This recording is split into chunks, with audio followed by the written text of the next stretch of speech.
I was, in fact, born with it. Not with Maybelline. With spina bifida. Woke up in pain, stayed in pain, made a podcast about it. Let's go. Welcome to Chronic and Chaotic. Welcome to Chronic and Chaotic. I'm Skylar. I'm 20, autistic, anxious, and currently held together by soda, jokes, and a spine that basically is falling apart due to dehydrated and bulging disc. I've got 7 cats and a lot of opinions.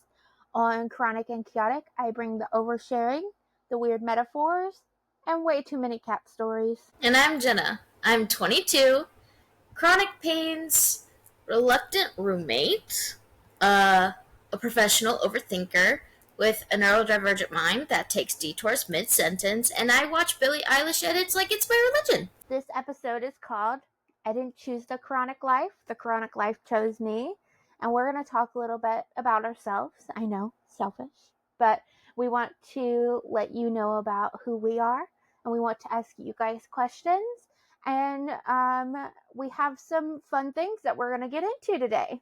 So today, this is our first time ever filming a podcast, ever. So we're going to try our best. We've probably done this take about 5 different times.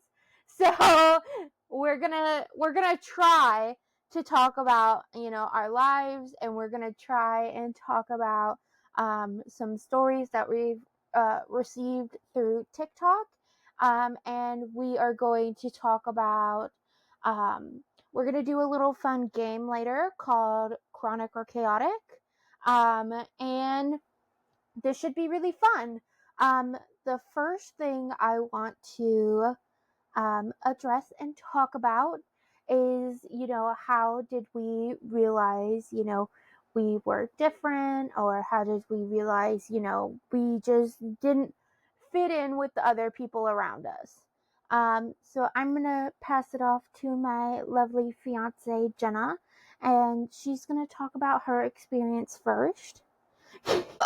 Let's take it back to the year 2002. I was born. I made my entrance into the world. I decided that I did not want to stay in my mother's womb anymore. I was born, and that's it. So you've always known that you've been different than, other kids and other adults in your life, right? I'm the same, but it kind of started clicking for me when I was in the 5th grade. I had to move over from regular public school to an online school because I no longer was able to be in a classroom anymore. It overwhelmed me so severely that it was impossible for me to be in there. So I continued my education online, and I found like-minded people on the internet. That's how me and Jenna met, through a mutual person of ours, and we were friends for 8 years, and I proposed over the Christmas holiday. On my birthday. On her birthday, and we've been together for a year now. A year and a month. So, and we've been a big part of each other's lives. We've seen each other, in really, really dark times and really, really beautiful times. So we really know what it's like to go through all things medical, mental, anything that has to deal with anything like that. And we really wanted to make a space for people like us, so and people that support us, to come and just have almost like a FaceTime call and to support each other. Yeah. And I was diagnosed with autism at 16, but I was diagnosed with ADHD as soon as they could get me diagnosed with ADHD. My mom has always known that I had autism, but they would never diagnose me with it until I was 16 because I was a girl. Because I am AFAB, they decided that I was not autistic. And that's sadly something that happens a lot. And, Jenna also experienced the same thing in school. They didn't really take her learning disabilities the same as they would probably have taken somebody who was assigned male at birth, So, for you, what symptoms make things the hardest? Definitely just pain, like really, really bad pain. Um, my, I mean, also just not being able to walk. Um, a lot of people with spina bifida can walk, but a lot of people with spina bifida don't walk and are wheelchair bound. Um, so not being able to walk and kind of do things for myself, I need a lot more assistance with um, just everyday life. Yeah. And um, and with my pain, hi, I have a broken hip, and it never healed properly. So I'm in constant pain every single day. Um, Yeah. and yeah, that's also it's a struggle, but And it's hard not to get around and do things by yourself that you could do. And it's losing a sense of self. And I yeah, think that's a huge part of this, even as we go through our adult lives. We um and, and that's one of the questions that I have on this paper, which is a little bit more of a sadder question, but it is a real question. How do you grieve a before version of yourself, or do you even think about it? but I think about it every day. I really, yeah. Oh, you got me. Not me crying on our first episode. Uh, I think it's definitely something valid to get emotional over because um, you know, one day I was able to do all these things, right? yeah, Like, yeah. especially, like, one day I was able to run around and be a kid. And then, the next thing I know, I have dehydrated discs and bulging discs. And I'm not sure what to do with that, even as I enter my adulthood. And it's really just something that you have to adapt to. And it feels like you're almost like a fish. Fish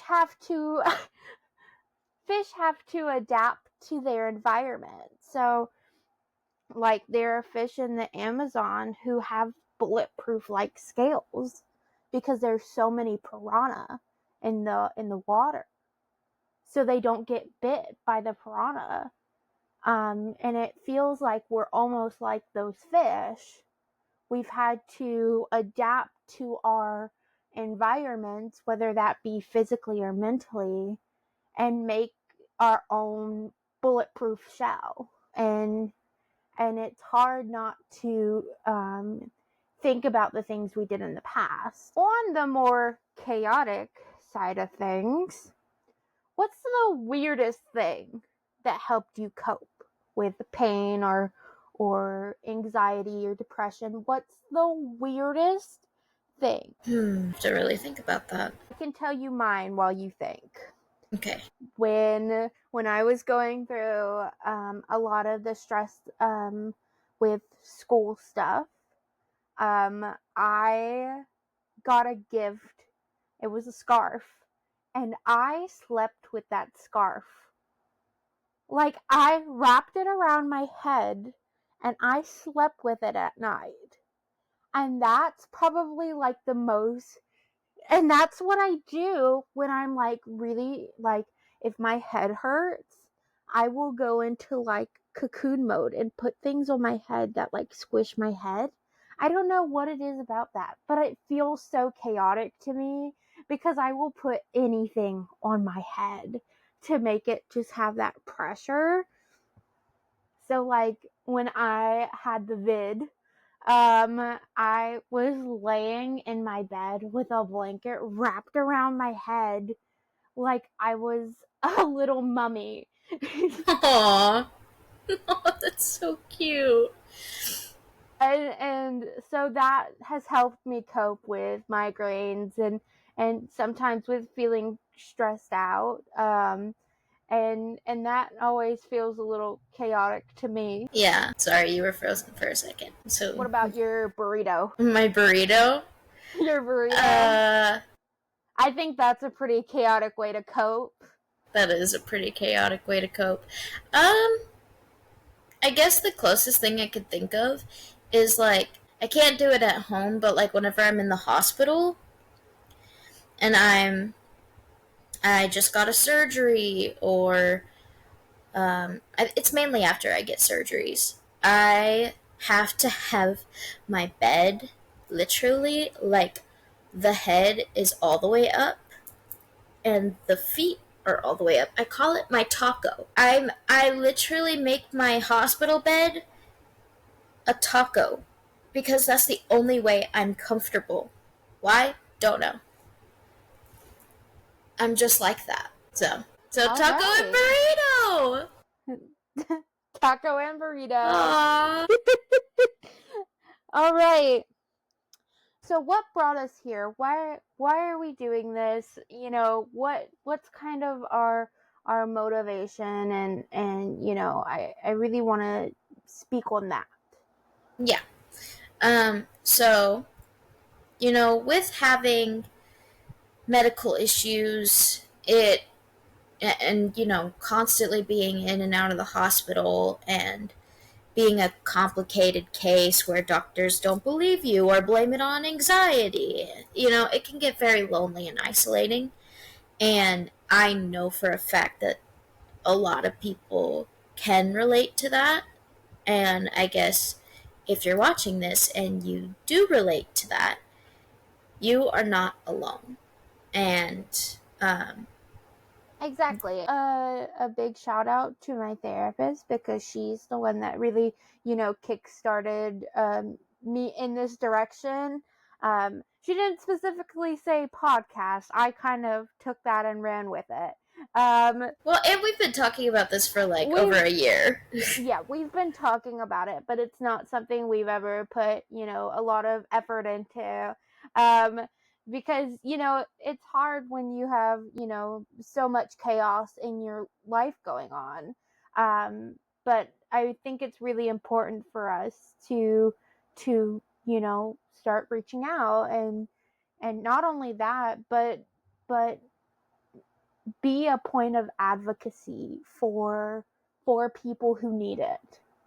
You know, to let people know that they are not alone, to let people know that the way some things are handled are not right, that they don't have to settle for less, And they're not crazy. and that they're not crazy, and that they, you know, the pain that they feel and the pain that they go through is 100% real, no matter how big or small it is. Now we're getting away from our main segment and going into listener questions.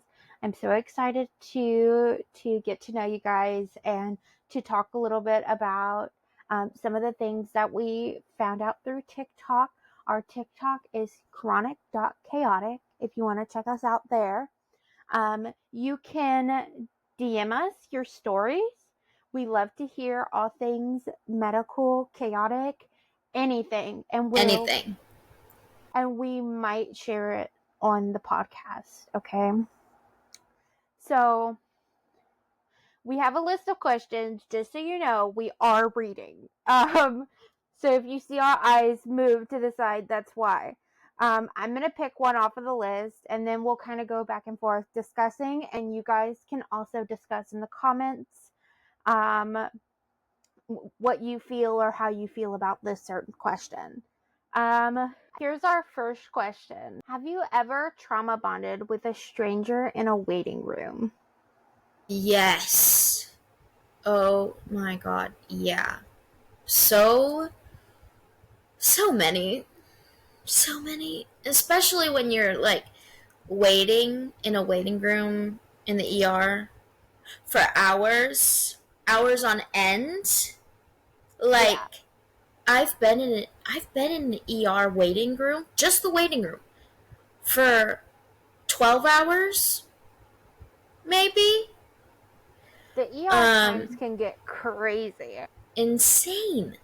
Um and at that point you you have the people around you who are also there for medical issues. So you might as well like talk to them. Be like, "Yeah, so what are you here for?" "Well, this is what's going on." You You know? know, you really are a social butterfly. I truly believe that in my soul. I Depends on the remember person. I remember when we were on the phone, and you were at the airport, and you just went up to some random girl who was upset because her boyfriend had just gone I home, did. I did. and She you was you just went up to her and asked her, "Do you need a hug? Are you because okay?" I mean, like, she was crying and nobody else was, like, consoling her. She was alone and she looked to be about our age, or at least Yeah, around our age. That has to be scary. So I yeah. wanted, and I'm an empath, so I wanted to ask her, and she said, I'm in a long distance relationship. And we just said, see you later today. And I was like, I'm also in a long distance relationship. So So I really, understand. it doesn't just have to be, the waiting room. You really trauma bond with a lot of people you meet, So, so, so many people. even when you're not necessarily in that kind of place. For me personally, my social anxiety is so high. I have a really hard time talking to people. Um, but I really think that you bring that social side of me out a lot of the time, because when I say that you're social, you will go up to strangers and be like, "You are so pretty. I love your hair. I love your glasses." And I'm not like that. And I really love that about you. Um, do you want to pick a question now? My question for the viewers is, what do you do to distract yourself from how much pain you're in, or like just distracting yourself from the thing that's really getting to you about your chronic illness, or just in general, like, if even if you don't have a chronic illness, like something that helps you calm Deal with down when everyday you're. life. Yeah, like deal with everyday life. My question for the viewers is, how do you distract yourself from your pain, your distress, from really anything that's causing you to be the less, or to be anything less than like the best version of yourself. Like, it could be a show, it could be an artist, it could be music, it could be, you know, a movie, YouTubers. Yeah. Um, Um, go ahead. I think right now for me, I would say I watch a lot of Minecraft YouTubers, especially ones that I watched when I was younger. Um, So I watch them a lot. I've gotten really into hermitcraft. I think that's kind of, and we've gotten into watching Storm Chasers. Yes. That is a And current hyperfixation of mine.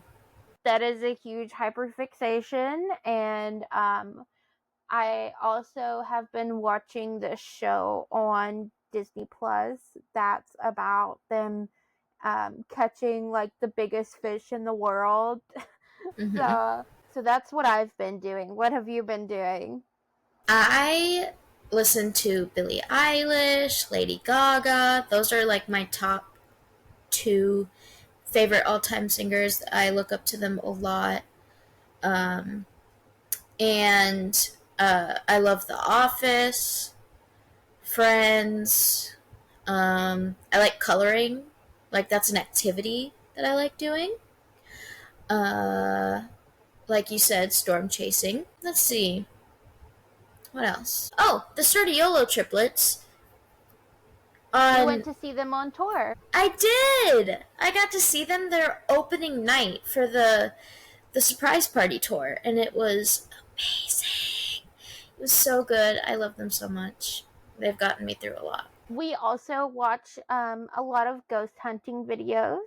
That's Yes. something that we do. We watch, Sam and Colby, Sam Call and Me Colby, Chris, Call Me Chris, Selena Spooky Selena Boo. Spooky Boo. Yep. Mm-hmm. And that's something that we watch a lot of. We're very open-minded people, so um, the next thing I want to do is I think we have time to read one. I think we have time for one submitted story. It's short, but it's something that me and Jenna can both relate to. Um, Amanda on TikTok said, I was told I had to have a stroke before I could have the surgery that would prevent me from having a stroke. They were told that by the VA. That happens a lot. Mm-hmm.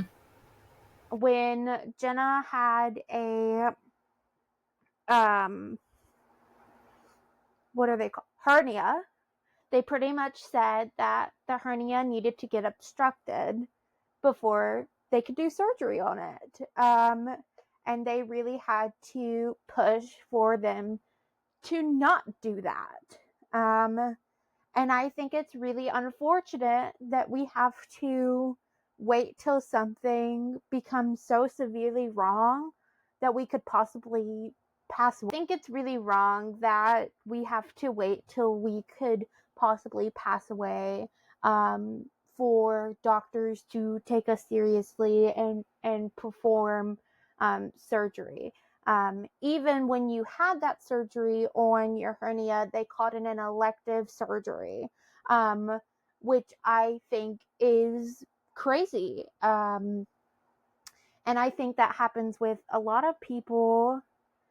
And I think it's really hard to advocate for yourself in those situations when you're like, if this doesn't happen, I could, this could endanger my life. Those types of things are really scary, and it's really hard to advocate for yourself to get through those things, because you yourself are having to process, oh, I have this thing. You yourself are having to process this thing that's like, if this doesn't happen, this could really impact my life. Yeah. you know Like this could so get dangerous. this can get really dangerous for me. And I've heard that, so many times where, people have a really hard time advocating for themselves. And, not everybody has, you know, family and not everybody has friends who will, advocate for them. And, you know, um, I think that's just kind of the reality of the world that we live in. It's really hard to advocate for yourself, especially when the people that are supposed to know right are telling you that you're crazy and it's all in your head. Let's go to the game. All right. So in our game segment of the show, we're going to play a game called Chaotic, Chronic, or Both. We have a list of things that could be chaotic, chronic, or both. And we're going to say what we think they are and maybe why. And they could be silly, they could be serious. We're just going to kind of go down the list and see what, is in store for us. I'm going to start. What about crying in the shower and calling it waterproof self-care? I think that you're just a goober. Which is chronic, and you want to be a goober because if you're not, like, that's, I'm sorry to tell you, but you're boring. If you're not a goober, you're If boring. you're not a goober, you're boring. Sorry to inform you guys. What about this one? Getting health anxiety about your health anxiety. Oh, Is that chaotic or chronic? both. I think it's both. I'm so sorry. If that happens to you, that sounds like hell. Like, that is not fun. What about this one? Getting excited over a new prescription like it's a gift. I think that's chaotic. It's pretty chaotic. I think that's pretty chaotic. Depending on what the medication is. It's like, I don't know. What about wearing pajamas to your doctor's office because they'll understand? Valid. Think that's valid. 100%. Don't get fancied up to go to the doctor. Yeah. Like, it's not a beauty pageant. What about this one? Saying me too when your cat limps. You're I think that's chronic. I think that's chronic and you're a goober. And you're a goober. This one, starting a new chronic illness podcast instead of going to bed. I don't know. That's I wouldn't know anything about that actually. Actually, I don't know. No. So all right. Is there anything else we want to do? This is the end of the podcast. We want to thank you so much for joining us and having a little FaceTime with us. I want you guys to remember we're not here to fix you. We're here to be loud, tired, and honest with you. And if you've related to any of the things that we've said, we want to be your new comfort people, because we're not here to gaslight you or manipulate you or tell you that you're wrong. We are in this together, and you're not alone. You're not alone. And if you want to follow us, we do have Instagram and TikTok. You can follow us there. Subscribe down below and hit the like button. We're always open to stories. You can DM us, put them in our comments. Give us all the tea. I just picked my nose again. Oops. It's okay. Hold on. My nose is so itchy. If you like this podcast, stick around, like, share, comment, subscribe. Go follow our other socials, Instagram and TikTok. They both have the same name. You should just be able to put in Chronic and Chaotic, Chronic.Chaotic.